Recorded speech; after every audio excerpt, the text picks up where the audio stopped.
Allahumma antas sahibu fis safari wal khalifatu fil ahli Bismillahi majreha wa mursaha Inna rabbi la ghafurur rahim. Alhamdulillah. Assalamualaikum Besti, ini OTW menuju Masjid Kuba. Kita start dari Hotel Sarayataba, naik bus satu rombongan dengan agensi Zakartur. Keren ini masjid, busnya set. Nah, Mas bisa ndak kamu cak itu mepet nih. Awas. Nah, drivernya canggih.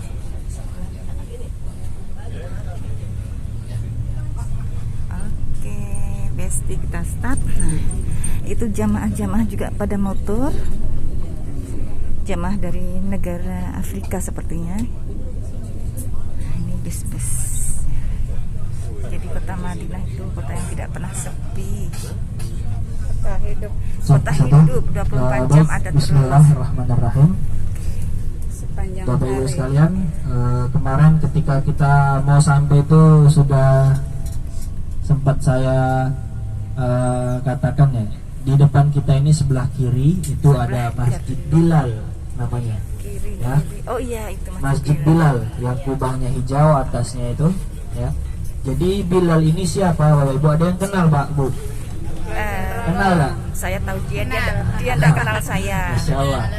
Nah, Bilal ini Bapak Ibu ya. Jadi salah satu sahabat Rasulullah ya, hidup di zaman Rasulullah ketika Rasulullah juga hidup ya. Dari kaum kulit hitam. Jadi Bilal ini Masya Allahnya dikaruniai oleh Allah mempunyai suara yang sangat-sangat merdu. Bilal ini mempunyai suara yang sangat merdu ya. Jadi Bilal ini adalah muazzinnya Rasulullah, tukang azan di saat Rasulullah ketika menjadi Rasul, menjadi Nabi. Jadi hampir setiap 5 waktu sholat itu yang azan selalu Bilal bin Rabah. Nah, namanya Bilal bin Rabah. Yang nggak jauh dari rumah Bilal ke rumah Rasul, ya, tidak jauh.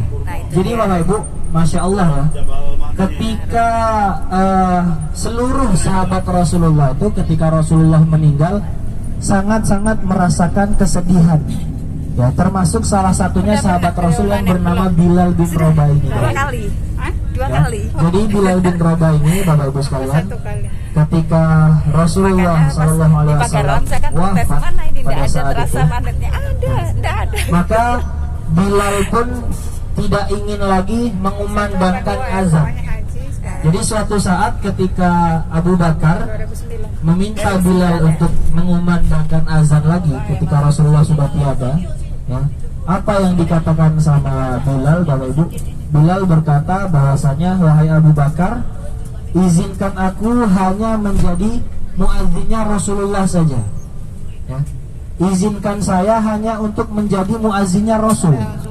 Maka setelah kepergiannya Rasul, saya tidak ingin lagi mengumandangkan azan di tempat ini. Di tempat ini itu maksudnya di Nabawi ya. Jadi itu permintaannya Bilal ketika dimintai sama Abu Bakar untuk azan setelah Rasul sudah tiada. Bilal ngomong tidak galak ya. Agar apa? Agar Bilal ini hanya menjadi muazzinnya Rasul saja. Nah, singkat cerita Bapak Ibu sekalian, ketika sudah Rasulullah sudah meninggal, akhirnya Bilal bin Rabah hijrah ke negara Syams ya, pergi ke negara Syams yang agak jauh tempatnya dari sini ya. Maka pada saat itu sudah 2 tahun lamanya, seketika pada suatu malam Bilal bin Rabah didatangi oleh Rasulullah SAW di dalam mimpinya ya. Jadi Bilal bin Rabah itu bermimpi bahwasanya Rasul datang ke mimpinya Bilal seraya berkata seperti ini, wahai Bilal, mengapa engkau tidak pernah lagi mengunjungiku, kata Rasulullah di dalam mimpi. mengapa engkau tidak pernah lagi mengunjungiku wahai Bilal? Maka Bapak Ibu sekalian, apa yang terjadi setelah Bilal bin Rabah bangun dari tidurnya, ya, Bilal bin Rabah langsung menangis, kejar menangisnya, menangis dengan sangat-sangat banyak sekali air mata berlinang. Langsung pagi itu juga Bilal bin Rabah bersiap-siap menuju Madinah, langsung berangkat ke Madinah, ya, karena sudah didatangi Rasul, ya, dan Rasul berkata, kenapa kamu tidak pernah lagi mengunjungiku wahai Bilal? Langsung Bilal bin Rabah datang dari negara Syam menuju Madinah, ya. Maka saat sampai di Madinah, Bapak Ibu sekalian, Bilal bin Rabah yang mendatangi tempat di mana yang dulu ia biasa bertemu dengan Rasulullah, tempat di mana dia biasanya mengumandangkan azan. Tetapi apa yang didapat oleh Bilal bin Rabah saat itu, Bilal bin Rabah bertemu dengan dua anak kecil, ya, dua anak kecil yang dimana itu adalah Hasan dan Husain, cucunya Rasulullah Sallallahu Alaihi Wasallam. Jadi Bilal bin Rabah bertemu dengan cucunya Rasul, ya, yang dimana pada saat itu Bilal langsung menjatuhkan kakinya, menjatuhkan dengkulnya dan memeluk kedua cucu Rasulullah itu, memeluk Hasan dan Husain, ya, sambil menangis. Bilal memeluk Hasan dan Husain karena apa? Karena Bilal berkata, ya Rasulullah, sesungguhnya cucumu ini sangatlah mirip denganmu, sampai bau keringatmu pun ada di tubuh cucumu, kata Bilal, ya. Bilal memeluk Hasan dan Husain sambil menangis, dan pada saat itu sudah mau masuk waktu azan. Hasan dan Husain berkata kepada Bilal, wahai paman, sudah mau masuk waktu azan, silahkan kumandangkan azan. Kata Hasan dan Husain seperti itu. Pada saat itu Hasan dan Husain tidak kenal Pak Bu dengan Bilal, ya, karena Bilal pergi dari Madinah itu ketika memang Hasan dan Husain masih balita sekali, ya, jadi nggak kenal. Ketika datang lagi ke Madinah, ya, Hasan dan Husain minta untuk Bilal itu mengumandangkan azan. Maka Bapak Ibu, atas permintaan Hasan dan Husain itu, ya, itulah di mana Bilal langsung naik ke tempat biasa dia naik ketika mengumandangkan azan, lalu dia azan di sana, ya. Dan apa yang terjadi Bapak Ibu ketika Bilal mengumandangkan azan yang pertama kali, Allahu Akbar, Allahu Akbar, ya, sontak rakyat Madinah, masyarakat di kota Madinah itu kaget. Yang sedang sibuk berdagang langsung diem, yang sedang sibuk bernegosiasi segala macam, lagi kerja segala macam, langsung diem semua, ya. Karena apa? Karena dulu ketika suara tersebut mengumandangkan azan, ya, yang dimaksud itu Bilal tadi, setiap kali Bilal mengumandangkan azan, tandanya apa? Tandanya pasti ada Rasulullah di sana yang akan menjadi imam sholat, ya. Pada saat Bilal bin Rabah azan, masyarakat Madinah langsung berbondong-bondong mendatangi tempat sholat yang biasanya Rasulullah menjadi imam, ya. Sambil masyarakat Madinah itu menangis ketika jalan menuju masjid, karena setiap kali Bilal itu azan berarti ada Rasulullah di sana. Nah, pada saat itu sampai Bilal pun Bapak Ibu ketika mengumandangkan azan, ya, itu tidak sampai selesai azannya, karena menahan isak tangis ketika mengumandangkan azan dulu, tidak selesai azannya, ya. Pecahlah pada saat itu suasana, semua orang sontak teringat lagi kepada baginda Rasulullah SAW, dan semua orang menangis, ya. Itulah menjadi pertama dan terakhir kali Bilal mengumandangkan azan setelah meninggalnya Rasulullah SAW, ya. Jadi ketika Bilal mengumandangkan azan itu dulu Bapak Ibu, berarti Rasulullah akan menjadi imam pada saat itu. Maka wajar ketika Bilal sudah azan pada saat itu, ketika Rasul sudah tiada, orang-orang itu sampai teringat lagi, kangen dengan Rasul lagi. Mereka meninggalkan semua pekerjaan mereka, datang ke masjid. Ternyata apa? Ternyata mereka sadar lagi Rasulullah sudah tiada, ya.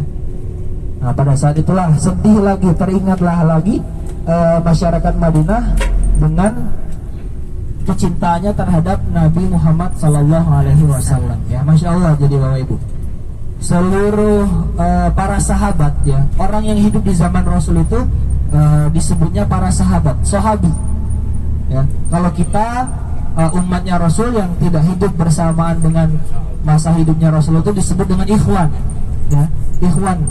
Jadi para sahabat itu memang sangat-sangat dalam kecintaannya terhadap Rasulullah Sallallahu Alaihi Wasallam. Seperti itu Bapak Ibu. Ya, itulah sampai dibangunkan masjid, ya, di rumahnya Bilal itu, karena dia adalah muazzinnya Rasulullah Sallallahu Alaihi Wasallam, orang yang selalu menjaga air wudhunya juga.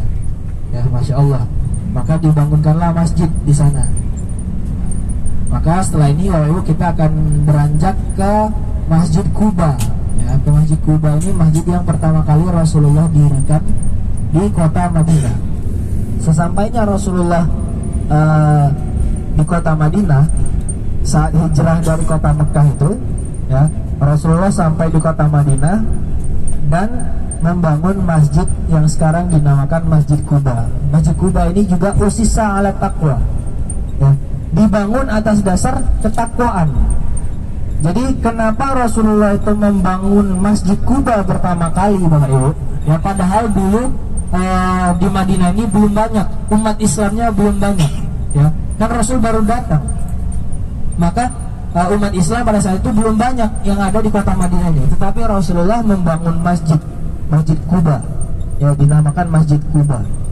Nah, karena Rasulullah tahu dan Rasulullah memiliki harapan ketika membangun Masjid Quba tersebut, bahwasanya masjid ini nantinya akan menjadi tempat berkumpulnya umat Islam. Masjid inilah yang insya Allah nanti akan menjadi tempat duduk, tempat berkumpulnya orang-orang Islam dan melaksanakan diskusi, melaksanakan kajian, berdakwah, dan di masjid inilah tempatnya. Ya. Harapan Rasul itu seperti itu ketika Rasulullah mendirikan Masjid Quba. Ya. Kalau sekarang Bapak Ibu nanti kita sampai Masjid Quba sudah tidak seperti zaman dahulu lagi, ya. Nah, jadi di depan itu ada 4 menara yang warna putih, itulah Masjid Quba. Ya, kita mau ke sana nanti. Nah, itu sudah ya, jadi sekarang sudah Masya Allah Masjid Quba sudah bagus, ya. Dan ini juga salah satu masjid yang ada air zam-zamnya juga. Ya, jadi di belakang, di tempat bapak-bapak itu, ya, di belakangnya itu ada keran air dan itu adalah keran air zam-zam. Ya, mana kita tahu kan air zam-zam hanya ada di Masjidil Haram kota Mekah, Masjid Nabawi kota Madinah, dan satu lagi di Masjid Quba ini ada air zam-zamnya. Ya. Kalau dulu Bapak Ibu sekalian, Rasulullah membangun Masjid Quba ini hanya atapnya itu hanya dari pelepah kurma saja. Hanya dari pelepah kurma, dan tanahnya, alasnya hanya tanah. Tidak ada keramik dari zaman dulu, tidak ada karpet juga, tidak dipasang, ya, pada saat pertama kali Rasulullah membangun itu, ya. Maka ketika Rasulullah selesai sholat, ya, mengusap dahinya seperti itu tuh hanya untuk menghilangkan debu yang ada di dahi Rasulullah, ya. Jadi kalau sekarang masih banyak perdebatan, ya, umat Islam masih banyak yang berdebat karena mengusap wajah atau tidak selesai berdoa atau selesai sholat. Nah, itu karena tidak memahami apa yang dimaksud dengan mengusap dahi dulu Rasulullah ketika selesai sholat itu, ya. Nah, selesai berdoa mengusap dahi juga tidak apa-apa, dan tidak mengusap pun juga tidak apa-apa, tidak menjadi perdebatan. Nah, jadi dulu memang karena alasnya itu hanya tanah, otomatis tanah akan menempel setelah kita sujud, ya. Nah, jadi silakan nanti kita Bapak Ibu salat, melaksanakan sholat 2 rakaat. Dan perlu Bapak Ibu ketahui juga, ya, sholat di Masjid Quba ini, ya, kita akan mendapatkan pahala setara dengan pahala umroh, ya, setara dengan pahala umroh. Dimana kita sudah mengambil air wudhu, datang ke Masjid Quba menunaikan 2 rakaat melaksanakan sholat sunnah, itu pahalanya sama setara dengan pahala melaksanakan umroh, ya. Tetapi tidak apa-apa yang harus mengambil air wudhu, ambil air wudhu dulu, tetap ada di sini, ya, bisa mengambil air wudhu, setelah itu melaksanakan sholat. Nanti ketika kita turun kita foto bersama dulu, setelah itu baru kita melaksanakan sholat sunnah. Dan juga Bapak Ibu nanti kalau bisa jangan terpencar, ya, jangan terpencar-pencar, kita mungkin sholat 2 ataupun 4 rakaat, berdoa sebentar, langsung kita kembali lagi untuk mempersingkat waktu karena hari ini kita ada tambahan ziarah seperti itu ya. Jadi silakan nanti bareng-bareng yang mau ambil air wudhu dulu juga nanti bareng-bareng sama yang lain agar tidak terpisah, tidak tercecer. Iya, kebun kurma belakangan aja biar bisa. Dan jangan lupa Bapak Ibu sekalian ya, ketika kita melaksanakan sholat sunnah di Masjid Kuba ini, bayangkan bagaimana dulu Rasulullah itu membangun masjid ini ya. Pertama kali masjid yang Rasulullah bangun ini Pak, kita mau sholat ini di tempat di mana Rasulullah pertama kali membangun masjid di kota Madinah ini, ya masjid ini ya. Maka sekali lagi kita ingatkan, harus kita hadirkan kekhusyuan ketika berjalan menuju masjid. Masuk masjid kita mengucap bismillah, membaca doa ya. Kita hadirkan hati kita juga ketika kita berziarah di Masjid Kuba ini, seperti itu ya. Nah baik, nanti silakan ditinggal saja tas-tas bawaannya yang tidak perlu ya, takutnya memberatkan. Insya Allah aman di bis ya. Silakan bawa saja dompet, HP, yang penting-penting silakan dibawa. Oke, kita sudah sampai di Masjid Kubana itu para besti itu ya. Nanti kita sambung di video berikutnya. Assalamualaikum.